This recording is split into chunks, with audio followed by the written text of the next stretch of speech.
The 10-minute talent rant is live. I'm James Hornick, joined by Jeff Smith, and we are on the clock. The 10-minute talent rant is our ongoing series where we break down things that are broken in the talent acquisition and hiring space, maybe even pitch a solution or two. Before we dig in, all of our content can be found on talentinsights.hirewell.com. This week's topic, are you ready, Jeff? Episode 71, Surviving a Turbulent Recruiting Market. So, I feel it's very topical, right? Yeah, very topical for everyone out there. And when we say recruit, I think we're actually talking about for recruiters out there, like you're living through this. And unfortunately, a lot of people have been affected by it. There's still a lot of people who are kind of between positions. I want to lay this up, just giving some context of what we're seeing broadly as a business and where things are hiring wise, but then also talk about it from the more individual standpoint. So like broadly speaking, I'm not going to be telling you anything you don't know if you kind of follow the markets, but unemployment numbers came out again last week. 3.5%, so low. It's really low unemployment.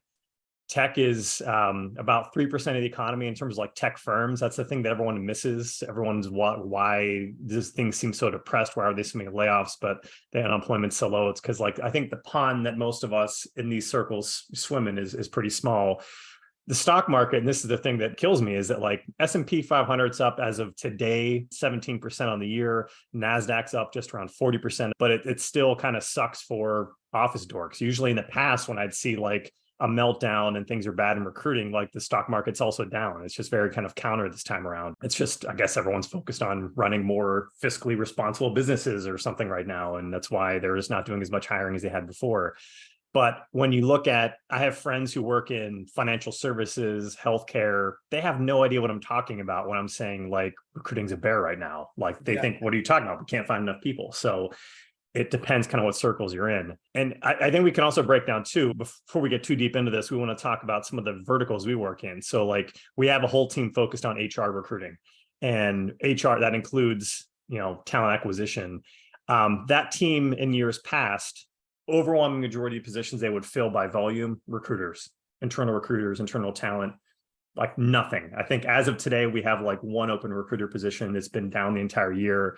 But that team has still held up pretty well because there's been so many more positions getting into talent development, onboarding, offboarding, and then industries that are traditionally underserved, like HR plant managers and manufacturing and stuff like that. So there is stuff out there. It's just not recruiters, which is typically where we've seen the most amount of business. Yeah, it's HR specifically. Is this the renaissance moment for actually making HR strategic universally across the board? We'll see. It's been good for the recruiting side though. So sales realm, HR, sales, another practice area for us. So SaaS hiring, so software as a service, kind of talking about that tech world, it's dead. We're not seeing any velocity at all. There's no job orders, there's nothing. Everything's being handled internally, even if there is something. However, we are flooded with logistics, industrial, manufacturing, building products, the bedrock positions of our economy. People who can go and sell roofing are in high demand. I think it's important to notate that, everything doesn't revolve around 3% of the market, like you said. Technology, another practice area. So I'm talking about functional technology from a corporate perspective, not industry. It's depressed. I've seen more open to network engineers than I've probably ever seen in my whole career. Gone are the days where engineers have 5 offers a week. You're lucky to get an offer. And if that offer is lateral and you're in a crappy situation, you should probably entertain taking it as an engineer. But, there's a difference between, what this looks like versus a technology firm. Finally, supply chain, super strong. As I've said, as you said, F&A, super strong. Marketing, our last total hot mess. If anything, from a go-to-market perspective is front and center, it is the account executive enterprise sales function. Marketing has taken a backseat. Okay. So that's where we are. That's what we're seeing as a firm. It's not a good time to be an office dork or someone who recruits office dork, I think more specifically.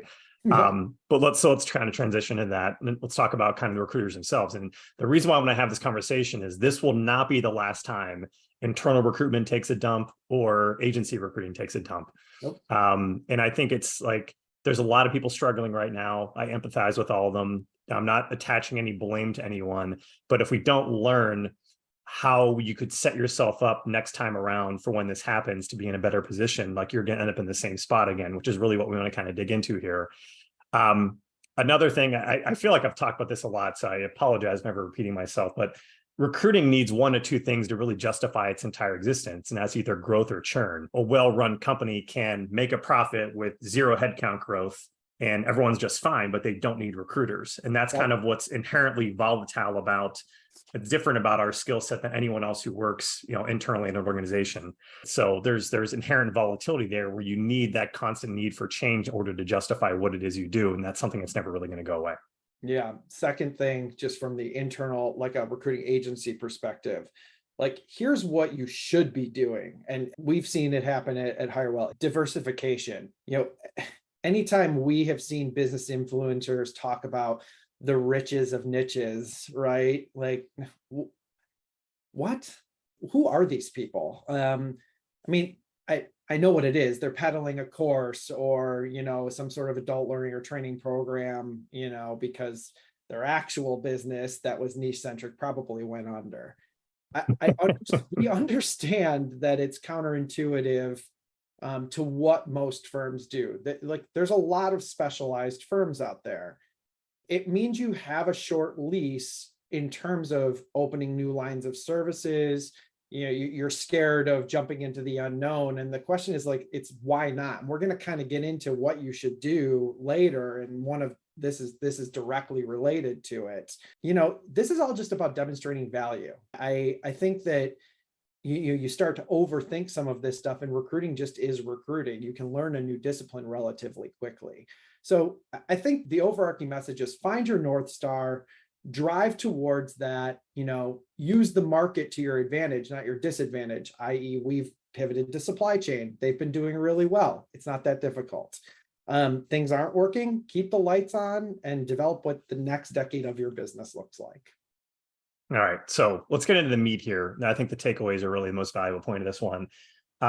This is for internal recruiters or agency recruiters, but at the individual level, what you can do next time around, or how you can think differently about your career and what your function is, so you're set up better next time we have one of these kind of downturns. The first one is the most obvious one, and that's work and focus in recession-proof industries. So food manufacturing, healthcare, logistics, skilled trades, the federal government. Gross. I think that there's just different ways you can kind of go about it, but I think just having a focus in some of those areas and where that's your core, like those kind of organizations are always going to be around. They're always going to be relevant. They're always going to have some churn. They're all growing right now, but that's one area where you have the least amount of volatility inherently. Yeah. Second, just said it. Become a generalist. Not saying you shouldn't become really good at the hard stuff, because that's inherently how you get really good at doing everything. People who can recruit on damn near any role are always going to be more valuable than the people who have a niche subject matter expertise. Like they only stay in that lane. I think that, go-to subject matter experts are the most critical when times are really, really flush, but they're also the most expendable when times are thin, like right now. So I put it this way, like recruiting isn't rocket science, but being a rocket scientist is. So it's not like you have to develop that competency to literally shoot a rocket into the air. You just have to know how to talk to them. That's all we're asking here. Yeah. Number 3, out network everyone. And I think it's easy to fall in the trap when you're recruiting to get the job done. A lot of times you can be, depending on what kind of organization you're recruiting for, sometimes you just have to be really good at placing job ads and managing the inbound flow, or true headhunting, doing pounding LinkedIn Recruiter or whatever. But you can fall into that trap, like depending on your role, like you can get it done with those things, but there's so much more value by creating a personal network where you're gathering referrals beyond the referrals themselves. Because whether you're someone who's involved in networking groups, whether you're attending events, whether you're creating content and meeting people that way, people in your company take notice. They realize you're someone who's connected. They realize you're someone who has something that the other people you work with who do the same job don't, because you're just a known commodity that can bring people in and find people in a different way. not just that, but if for some reason, if you do get cut, you already have a head start on what your next thing is. And I think it's getting out of your comfort zone and just deciding like, this is like, you need to be great at this is something that's going to set you apart, whether or not you end up like staying with your firm or not. I think that's a universal past recruiting. Yeah, absolutely. Another one is contributing to the sales effort. So kind of the force thing.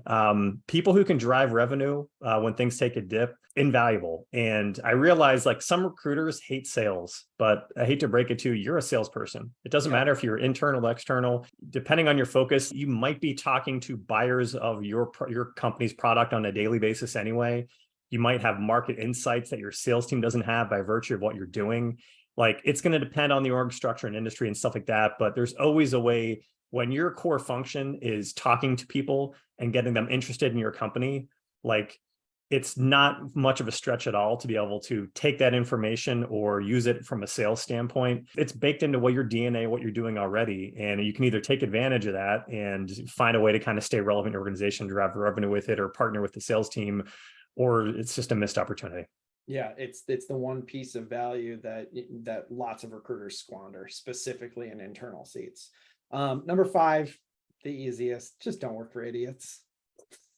I'm not even kidding. Yeah. You're right. Like you can't expect dumb people to make smart decisions, when it comes to who stays and who goes. Forge your own path, please. If you're ever in a position when times are good and you realize your boss is an idiot, you're like, the job's good though, don't settle because things are going to change and that's the last person you want deciding your fate. So anyway. We are short on clock. That's a wrap for this week. Thanks for tuning in to the 10-Minute Talent Rant, part of the Talent Insights series, which is always available for replay on talentinsights.hirewell.com, as well as YouTube, Apple Podcasts, Google Podcasts, Spotify, and Amazon. Jeff, thanks again as always. Everyone out there, see you soon.